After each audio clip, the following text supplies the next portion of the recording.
الناس اللي بتعمل دعوى فرز والتجنيب لما يكون عندك ميراث وهو على الشيوع وعاوز تحدد الأنصبة في هذا الميراث، فبتعمل اسمه لو في عقد اسمه عرفي، لو ما فيش عقد اسمه ما بتقدرش انك ترفع دعوى اسمه بدون ما يكون معاك عقد اسمه عرفي.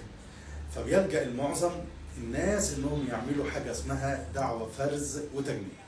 لازم ولا بد، لازم ولا بد علشان الدعوه دي يتم اثرها قانونا لابد من اشهار عريضه دعوه الفرز والتجنيب، وبيتم اشهارها في الشهر العقاري.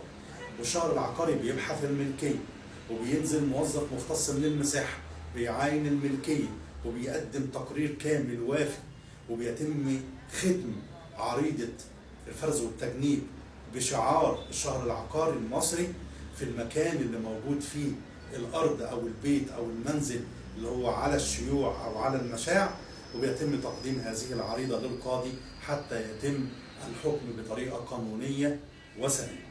واشكركم جزيلا.